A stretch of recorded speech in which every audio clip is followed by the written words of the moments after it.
السلام علیکم، میں ہوں امیر عباس۔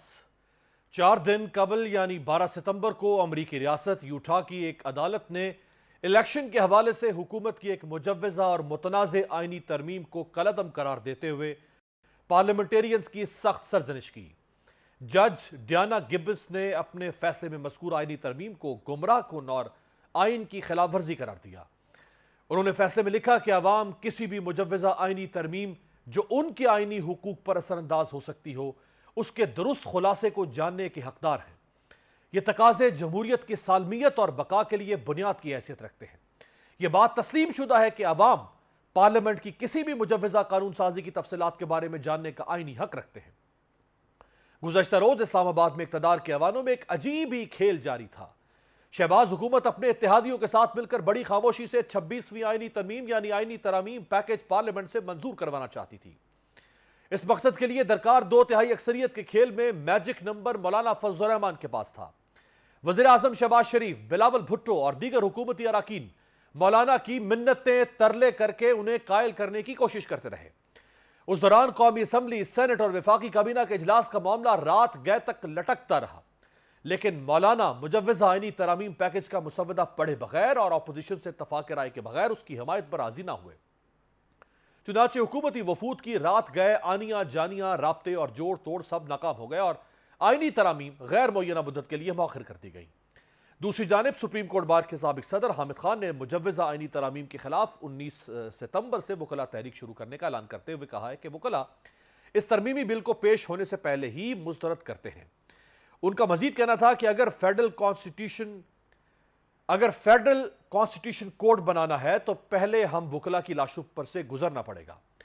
ہم لاہور ہائی کورٹ سے تحریک کا آغاز کریں گے۔ اسی طرح سپریم کورٹ میں مجوزہ آئینی ترمیم کو کالعدم قرار دینے کی ایک درخواست بھی دائر کر دی گئی ہے۔ ہمارے ساتھ موجود ہیں ماہر آئین و قانون اور پاکستان تحریک انصاف کے مرکزی رہنما سینیٹر ولید اقبال صاحب۔ بہت بہت شکریہ سینیٹر صاحب آپ کے وقت کا۔ ابھی تک تو معاملہ ٹل گیا ہے، بہرحال مولانا نے سٹینڈ لیا ہے کسی حد تک، لیکن مولانا کے ہاں کچھ نرم گوشہ موجود ہے، انہوں نے یکسر مسترد نہیں کیا۔ وہ امکانات ہیں کہ وہ آگے چل کے ان ترامیم کا ساتھ دے سکتے ہیں، اس صورت میں پھر کیا ہوگا؟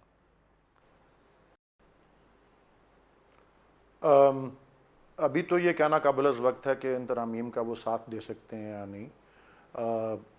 ہمارے ان سے ماضی میں بہت اختلافات رہے ہیں، لیکن پچھلے کچھ مہینوں سے، خاص طور پہ 8 فروری کے الیکشن کے بعد سے بہت سی وجوہات کی بنا پر ان کا اور ہمارا جسے کہتے ہیں نا ہم خیال ہونا یا لائک مائنڈڈ ہماری اپروچ جو ہے وہ بہت سی چیزوں پر آ رہی ہے، اور ہم یہی توقع کر رہے ہیں اور ہم نے اس کو بڑا خوش آئند قرار دیا ہے ان کے سٹینڈ کو، کہ انہوں نے اس طرح سے رات کے اندھیرے میں اور یہ چھپن چھپائی کے ذریعے بغیر ایک اتنا سنجیدہ معاملہ جس کو آئینی ترمیم کہا جاتا ہے یا آئینی ترامیم کا پورا ایک پلندہ، وہ رات کے اندھیرے میں بغیر دکھائے، بغیر کچھ بحث کیے، بغیر کوئی ڈیبیٹ کیے پارلیمان کو ایک طرح کا ربر سٹیمپ کرنے کی کوشش جو ہے اس کو انہوں نے ناکام بنایا۔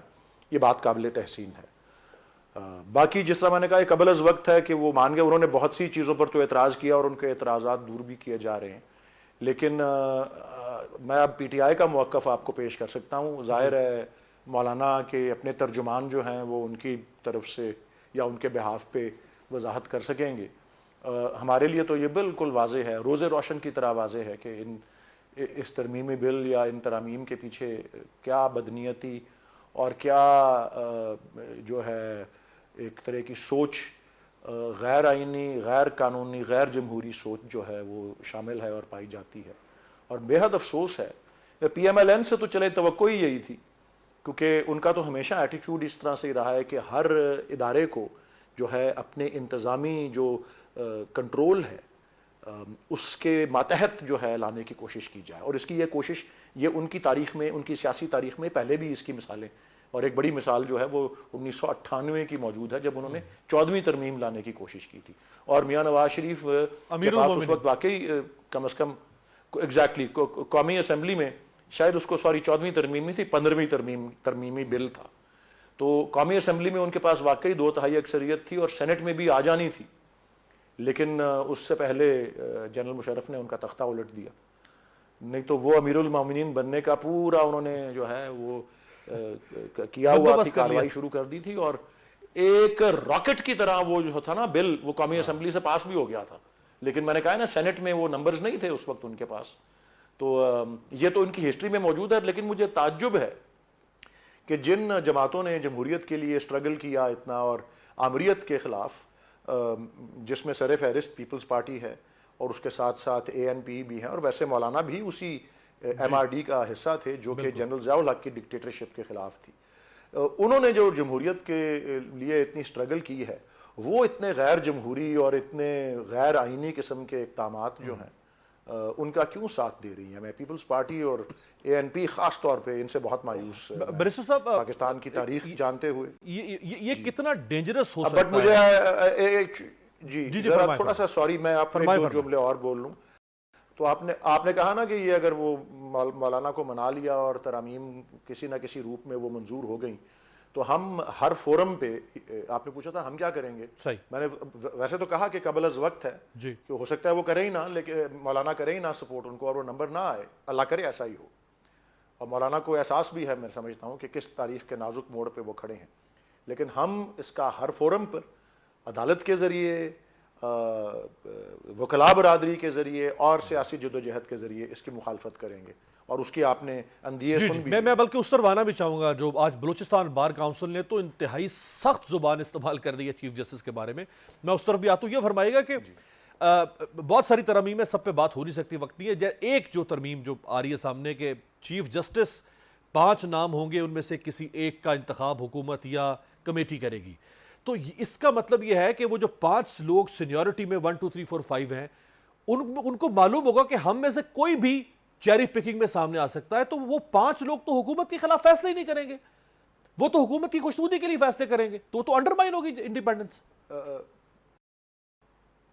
جی, میں اس کے لیے خاص طور پہ آپ کو 1996 کا جو فیصلہ تھا, ججز کیس اس کو کہا جاتا تھا. اچھا.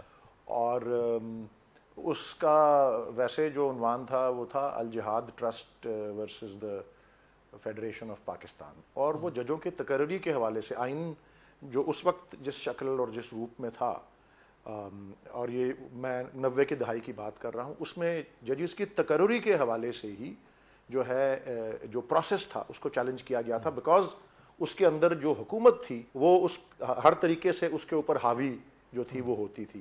اور حکومت میں وہ ہائی کورٹ کے ججز کے لیے گورنر کے عہدے کے ذریعے, اور پھر صدر کے عہدے کے ذریعے جو ہے سپریم کورٹ کی, صدر اور گورنر کے ذریعے ہائی کورٹ کی تقرریاں, اور سپریم کورٹ کی تقرریوں میں صدر جو ہیں بغیر گورنر کے, ان کے ذریعے, کیونکہ ان کے نام سے یہ سفارشات جاتی تھیں, تو وہ انتظامیہ ان پہ حاوی تھی. اور اس وقت جو آئین میں لفظ لکھا ہوا تھا کہ یہ دونوں انتظامیہ اور عدلیہ آپس کی کنسلٹیشن سے یا مشاورت سے کریں گے. تو انتظامیہ نے اس کو اس طرح ٹریٹ کرنا شروع کر دیا تھا, یہ میں آپ کو تاریخی پس منظر بتا رہا ہوں, کہ وہ جی ہم نے حکومت سے پوچھ لیا, 5 نام مانگے, انہوں نے 5 نام دیے, ہم نے 5 کو مسترد کر کے 4 نام اور ڈال کے جج بنا دیے, اور یہ مشاورت پوری ہو گئی. تو اس پہ جو تشریح کی گئی آئین کی, اور خصوصاً آئین کے اس بنیادی ستون کی کہ جو عدلیہ کی آزادی ہے, وہ ایک ہمارے آئین کا بنیادی ستون ہے, اور وہ قرارداد مقاصد میں بھی, اور ہمارے آئین کے جو پریمبل ہے اس میں بھی کہ independence of the judiciary will be guaranteed. تو اس میں انہوں نے تشریح بھی یہ کر دی کہ جی اس میں عدلیہ اپنی تقرریوں کے فیصلے خود کرے گی, اس میں ہی آزادی پائی جاتی ہے. اور پھر اسی کے آگے تسلسل میں جب 18ویں ترمیم بھی ہوئی, تو اس میں بھی کوشش کی گئی کہ انتظامیہ کسی طرح سے اس پہ حاوی ہو جائے, اس تقرریوں کے پروسیس پہ. آپ ٹھیک فرما رہے ہیں کہ پھر وہ پولیٹیسائز ہو جاتی ہے جوڈیشری, پھر وہ جوڈیشری کے ممبرز جو ہیں وہ تو لابینگ شروع کر دیں گے کہ جی مجھے بناؤ, وہ پارلیمنٹری کمیٹی کے ممبروں کو فونے کرنا شروع کر دیں گے. طریقہ یہی ہوتا ہے نا جب آپ لابی کرتے ہیں. تو اس سے پاک کرنے کے لیے عدلیہ, اور ہمارے سے جیسی پارلیمانی جمہوریت جہاں پہ ہے, وہاں عدلیہ اپنے تقرریوں کے فیصلے خود کرتی ہے, صرف اس حد تک انتظامیہ اس میں اس کو انپٹ یہ دے سکتی ہے کہ, اور دیکھیں خاص طور پہ ایسے اشخاص کی قابلیت جج بننے کے حوالے سے کہ وہ کتنے قابل ہیں, کتنے آزادانہ ذہن کے مالک ہیں, کتنا قانون جانتے ہیں. یہ تو چیف جسٹسز ہی فیصلہ کر سکتے ہیں, عدلیہ کے لوگ خود ہی کر سکتے ہیں, کیونکہ وہ ان کے سامنے پیش ہوتے ہیں, وہ ان کی کارکردگی جانتے ہیں. البتہ اگر ان کے کردار کے بارے میں کوئی قدغن ہے یا کوئی کسی قسم کی تحفظات ہیں, تو اس کے لیے ریاست کے پاس, انتظامیہ کے پاس کچھ ادارے ہوتے ہیں, وہ اپنا انپٹ دے سکتے ہیں اس حد تک. یہ تشریح بڑی تفصیل سے ہو چکی ہوئی ہے 90 کی دہائی میں, اور اس کے بعد اس کی تائید بھی ہوتی رہی, اور اسی نے ہمارے آئین کے اندر جو شکل اختیار کی موجودہ, اس کو اب مسخ کرنے کی کوشش کی جا رہی ہے. ایک توازن ہے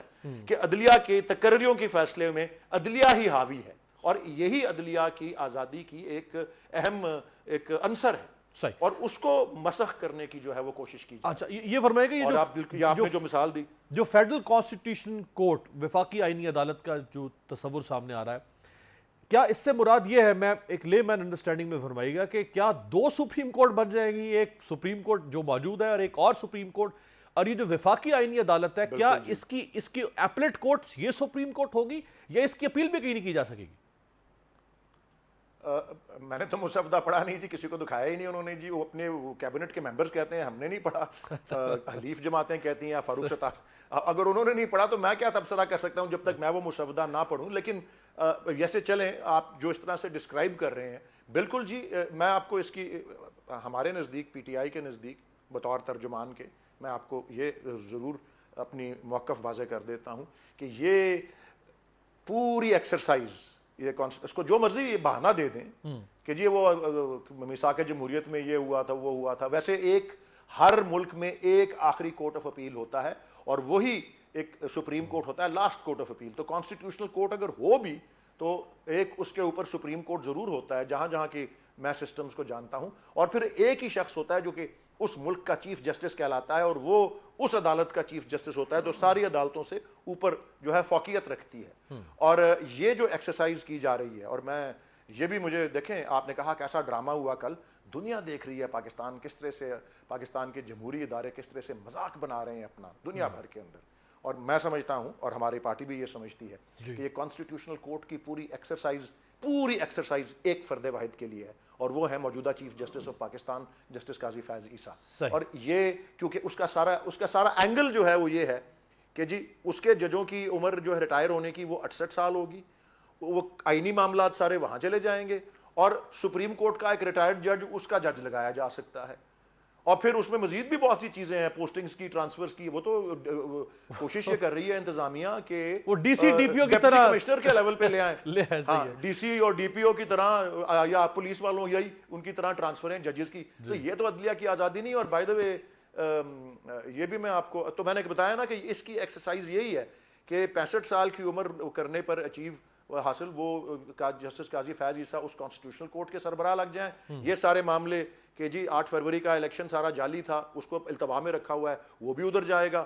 یہ سمبل والا کیس بھی ابھی چل رہا ہے نا, اس نے بھی وہیں اینڈ اپ کرنا ہے, تو آئینی معاملات ادھر جائیں گے. پھر یہ ملٹری کورٹس میں سویلینز کا ٹرائل ہو سکتے ہیں, نہیں یہ آئینی معاملہ ہے, یہ بھی ادھر چلا جائے گا. یہ جتنی اہم چیزیں ہیں کہ الیکشن ٹریبیونلز کے اندر ججز کی تقرری جو ہے وہ الیکشن کمیشن کرے گا, جس کی بدعنوانی خود جو ہے اس کے اوپر فیصلے ہونے ہیں, یا ایک آزاد جو ہے ہائی کورٹ کے ججز ہوں گے. یہ سارے معاملے جو ہیں وہ اس کورٹ کے اندر بھیج دیے جائیں گے, اور اس کی سربراہی جو ہے چیف جسٹس یہ جو موجودہ ہیں, اور اس وقت وہ وہاں کے چیف جسٹس بنا کر, یہ فرد واحد کے لیے یہ کیا جا رہا ہے.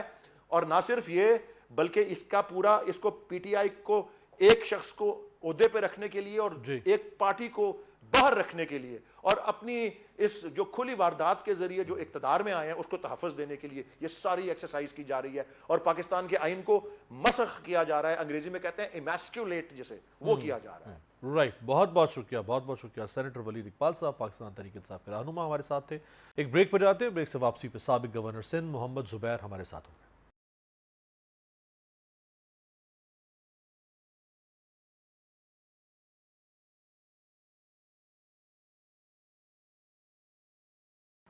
بریک کے بعد خوش آمدید. مغربی ممالک میں صدر, وزیر اعظم اور ہر طرح کے سرکاری عہدیدار عوام اور پارلیمنٹ کے سامنے جواب دہ ہوتے ہیں.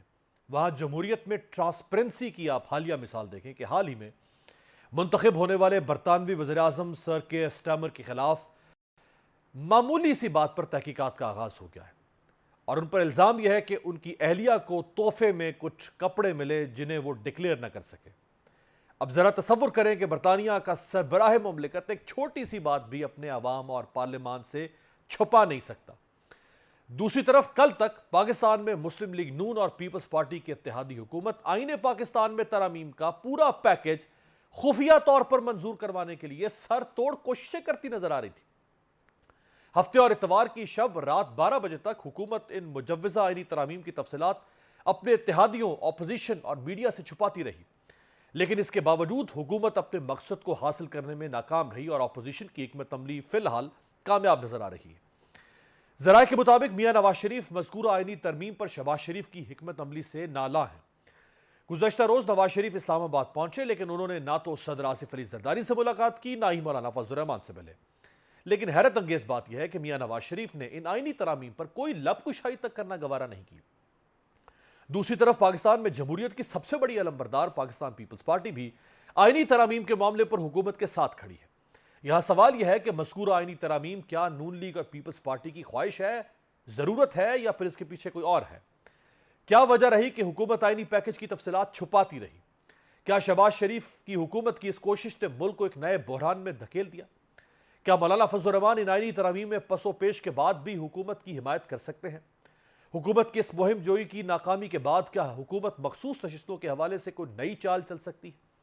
سپریم کورٹ کے سابق جج جسٹس ریٹائرڈ وجیہ الدین احمد نے کہا ہے کہ پاکستان کی سپریم کورٹ کو مجوزہ آئینی ترمیم کا آرٹیکل 184(3) کے تحت نوٹس لینا چاہیے، جس کا مقصد ملک کی اعلیٰ عدلیہ کو محکوم بنانا ہے۔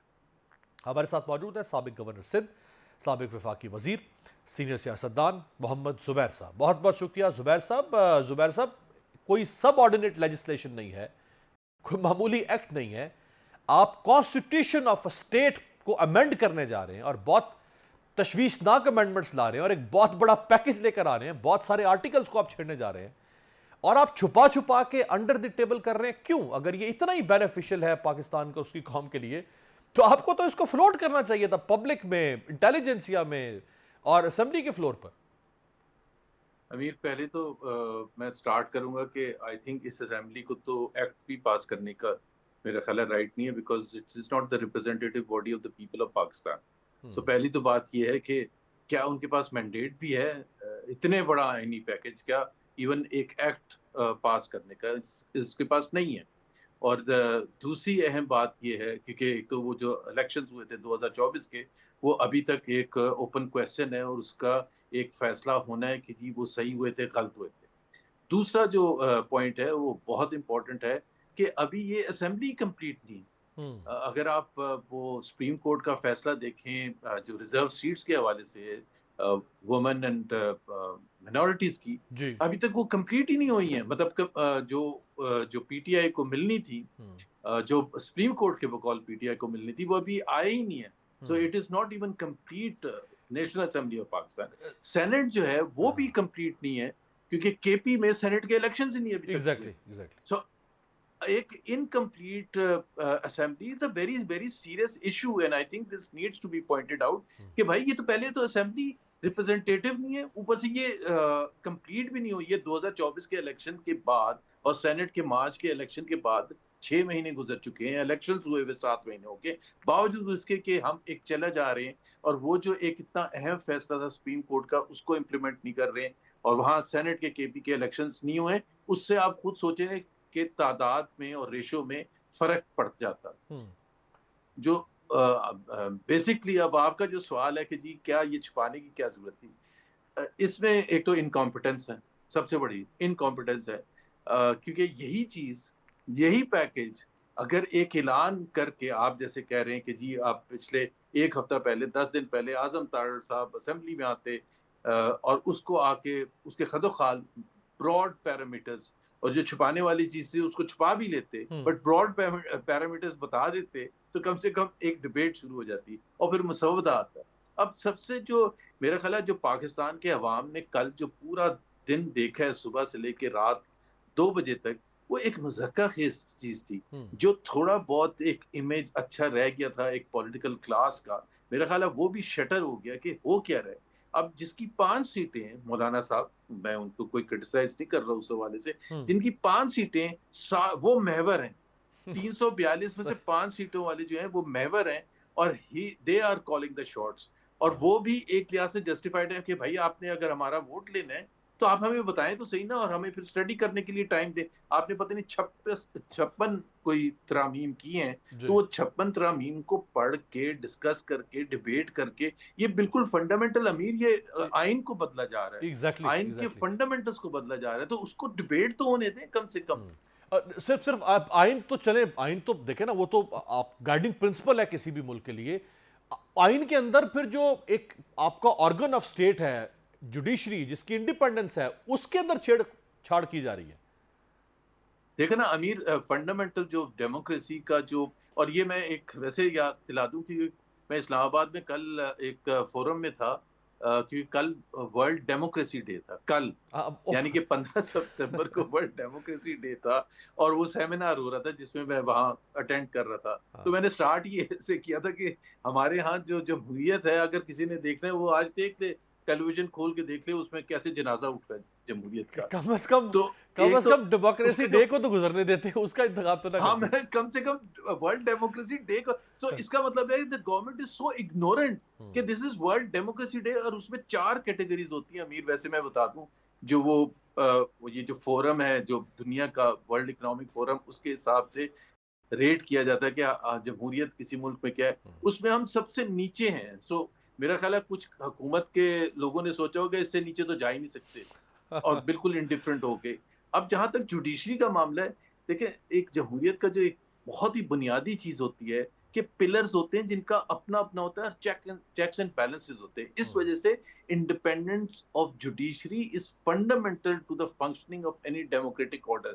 Independent of the government, independent of the executive, کہ جی وہ اس کے دباؤ میں نہ ہو، اس کے رحم و کرم پر نہ ہو، وہ فیصلے ایسے نہ کریں کہ جس کی وجہ سے جوڈیشری جو ہے ان کے مرہون منت ہو. اسی طرح سے میڈیا ہے، it should be independent of the executive, کہ وہ اس میں انٹرفیئر نہیں کر سکتے، دباؤ نہیں ڈال سکتے. یہ فنڈامنٹلز ہوتے ہیں. آپ نے برطانیہ کی بھی ایگزامپل دی تھی، تو پارلیمنٹ کا اپنا رول ہوتا ہے، بہت اہم رول ہوتا ہے. پارلیمنٹ قانون سازی کر سکتی ہے، اس میں کوئی دو رائے نہیں ہے، لیکن قانون سازی کی بھی لمیٹیشنز ہیں. یہ نہیں کہہ سکتی کہ کل کو وہ آئین ہی نہیں ہوگا. صحیح.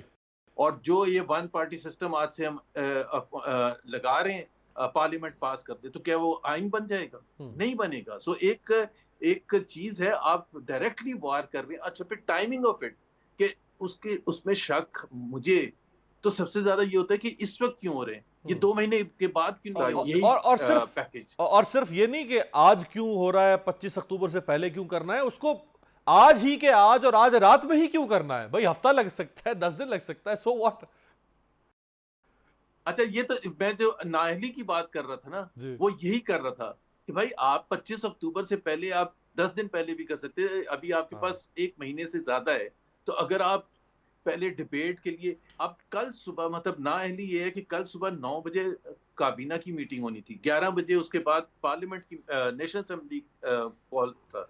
ابھی آپ، اس کا مطلب پرسوں رات تک تمام چیزیں اتفاق ہونا چاہیے تھا with in the coalition partners, جس میں پیپلز پارٹی شامل ہے. پیپلز پارٹی ابھی تک یہ کہہ رہی ہے کہ جی ہمارے بھی تحفظات ہیں. آج صبح میں جے یو آئی کے ایک ممبر کا مارننگ نیوز میں پروگرام دیکھ رہا تھا، اور وہ کہہ رہے تھے کہ ابھی تک ہمارے ساتھ سب کچھ شیئر نہیں کیا گیا، جبکہ 24 گھنٹے میں سے 18 گھنٹے ان کے مولانا صاحب کے آفس میں، وہ گھر پر بیٹھ کے ڈسکشن ہو رہا تھا. اگر ان کو بھی نہیں معلوم ہے ابھی تک، تو آپ سوچیں کہ میں اور آپ تو کہیں آتے ہی نہیں ہیں. اس میں زبیر صاحب، اس میں ایک اور جو ہمیں لوپ ہول نظر آ رہا ہے، یا ایک ولنریبلٹی نظر آ رہی ہے سسٹم کے اندر، کہ 342 کا ایوان ہے، اس میں 3 بڑی پارٹیز ہیں، 2 7 اور اتحادی ہیں. تو ان پارٹیز ہیڈ نے اگر فیصلہ کر لیا ہے کہ یہ 54 امینڈمنٹس ہیں، یہ ہم کریں گے، تو اس کے نیچے جو باقی 335-40 لوگ ہیں، وہ کوئی کویسچن نہیں کر رہا کہ بھئی ہم سے آپ ووٹ لے رہے ہیں، ہمیں بتاؤ تو صحیح کہ ہم سے کس پہ ووٹ لینا ہے. یہ کتنی بڑی ولنریبلٹی ہے سسٹم کی. آپ نے شاید دیکھا ہوگا یا نہیں، اب 110 ممبرز ہیں پی ایم ایل این کے، مثال کے طور پر. آپ ان کو چھوڑ دیں کہ ان کو کیا معلومات ہوں گی. یہ ڈائریکٹلی رولنگ پارٹی ہے. اعظم تارڑ صاحب کل رات تقریباً 9 بجے یہ کہہ رہے تھے میڈیا کے سامنے کہ جی میرے پاس ابھی آ گئی ہے تمام جو بھی قانون سازی ہے. اگر لا منسٹر یہ کہہ رہے ہیں رات کے 9 بجے، جبکہ صبح کو آپ نے کال پارلیمنٹ کا سیشن کال کیا ہوتا، سو باقی ممبرز کو تو ظاہر سی بات ہے. اب یہ تو افسوسناک بات ہے، بہت ہی افسوسناک بات ہے کہ کم سے کم اتنا ہسٹوریکل ڈاکومنٹ ہے اس پر اگر آج وہ ووٹ دیں گے سب مل کے حکومت کے فیور میں جو بل لایا جا رہا ہے پی ایم ایل این کے ہوں یا پیپلز پارٹی کے، وہ آج سے 5 سال 3 سال کے بعد ریگریٹ بھی کریں گے کہ یہ ہم نے کیا کیا تھا. جب ان سے سوال پوچھا جائے گا یہ کیا آپ نے کیا تھا. میں اس چیز پر نہیں بلیو کرتا جو کہتے ہیں کہ یہ ان کے ہی گلے پڑے گا. وہ بات کی بات ہے، رائٹ اور رانگ کے بیسس پر کرنا چاہیے. اس بیسس پر وہ تو یہ بھی سوچ، کیونکہ جو حکومت ہوتی ہے امیر، وہ سمجھتے ہیں، جو عہدیدار ہوتے ہیں وہ سمجھتے ہیں ہم بیٹھے ساری عمر کے لیے، سو ہماری تو باری آئے گی نہیں، تو ہمارے گلے پڑے گا ہی نہیں.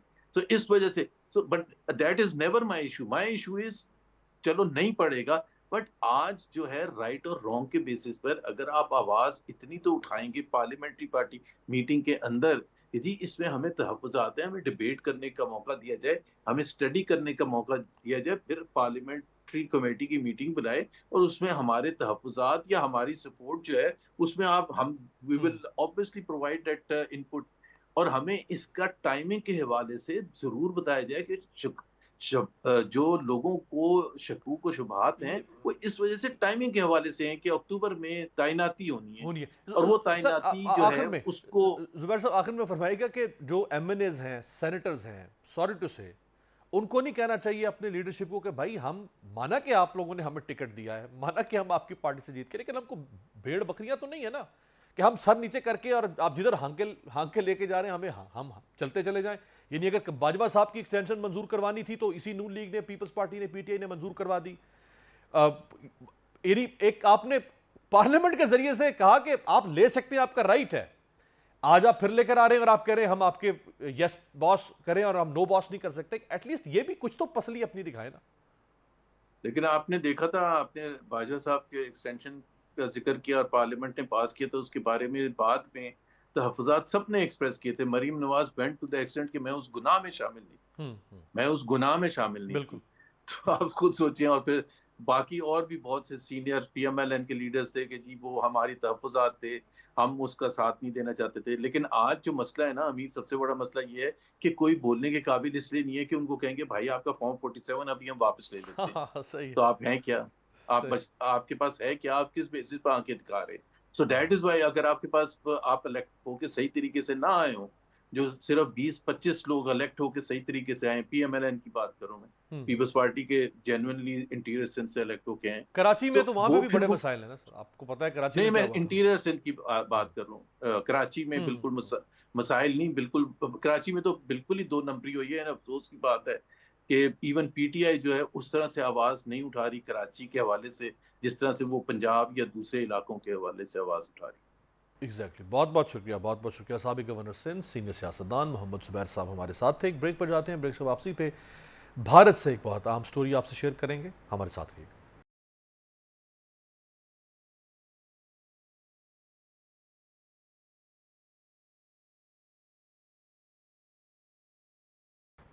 بریک کے بعد خوش آمدید. حالیہ دنوں میں بھارتی ریاست گجرات کے شہر سورت میں جشن میلاد النبی کی مناسبت سے جھنڈے لگانے پر انتہا پسند ہندو جتھے مسلم آبادی پر ٹوٹ پڑے. انتہا پسندوں نے مسلم اکثریتی علاقوں میں ڈنڈوں سے حملہ کر کے نوجوانوں سمیت خواتین اور بچوں کو زخمی کیا. لاٹھیوں اور سلاخوں سے لیس حملہ آوروں نے جے شری رام کے نعرے لگا کر عید میلاد النبی کے جھنڈے زبردستی اتار پھینکے اور مسلمانوں کی موٹر سائیکلوں اور املاک کو آگ لگا دی. دوسری طرف پولیس نے انتہا پسندوں کو گرفتار کرنے کے بجائے 27 مسلمانوں کو گرفتار کر لیا.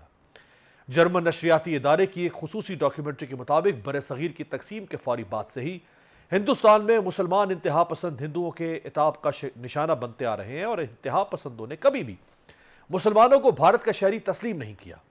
بھارتی ریاست آسام میں بی جے پی کی حکومت قائم ہے جہاں گزشتہ ہفتے 28 مسلمانوں کو غیر ملکی قرار دے کر ڈیٹینشن کیمپ میں ڈال دیا گیا ہے.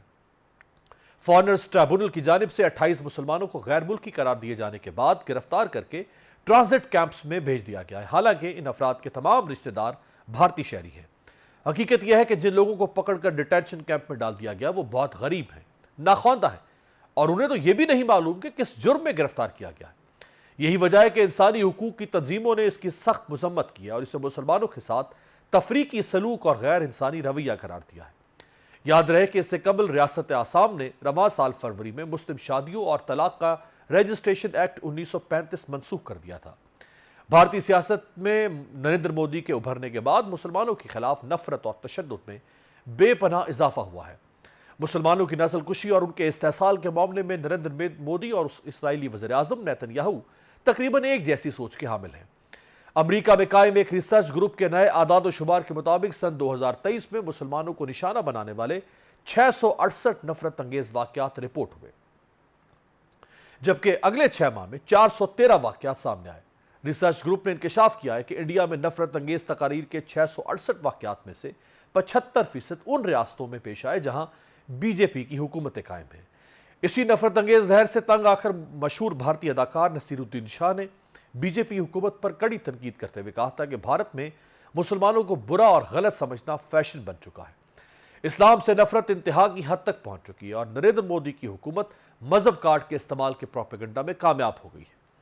اسی طرح گزشتہ سال امریکی محکمہ خارجہ نے انسانی حقوق کی خلاف ورزیوں سے متعلق اپنی جو سالانہ رپورٹ جاری کی تھی، اس میں کہا گیا تھا کہ ایسی مصدقہ اطلاعات ہیں کہ بھارت میں حکومت یا اس کے ایجنٹ ماورائے عدالت قتل کرنے جیسے واقعات انجام دیتے رہے ہیں۔ رواں برس نریندر مودی کی حکومت نے شہریت سے متعلق ایک متنازع قانون لاگو کیا ہے جس پر تمام مسلم تنظیمیں سراپا احتجاج ہیں۔ نہ صرف مسلم تنظیمیں بلکہ بھارتی اپوزیشن جماعتوں نے بھی اس قانون کو غیر آئینی اور مسلمانوں کے ساتھ امتیازی سلوک قرار دیا ہے۔ اس قانون میں بھارت کے پڑوسی ممالک سے نقل مکانی کر کے آنے والے تمام مذاہب کے لوگوں کو بھارتی شہریت دینے کی بات کی گئی ہے، تاہم مسلمانوں کو اس میں شامل نہیں کیا گیا۔ سب سے اہم بات یہ ہے کہ انتہا پسند بی جے پی ایک گریٹر پلان کے تحت بھارت میں مسلمانوں کا معاشی، سماجی اور آئینی استحصال کر رہی ہے۔ اسی منصوبے کے تحت رواں سال اگست میں انڈیا کی حکومت نے مساجد، مدارس اور درگاہوں جیسے مسلمانوں کے مذہبی اور خیراتی اثاثوں کو کنٹرول کرنے والے وقف بورڈ کے قانون میں ترمیم کا اعلان کیا ہے۔ ماہرین کا کہنا ہے کہ اگر یہ بل منظور ہو جاتا ہے تو وقف بورڈز کا انتظام مسلمانوں کے ہاتھوں سے نکل کر حکومت کے پاس چلا جائے گا۔ آج تک کے لیے اتنا ہی، آپ سے ملاقات ہوگی کل۔ دیکھتے رہیے گا جمہوریت۔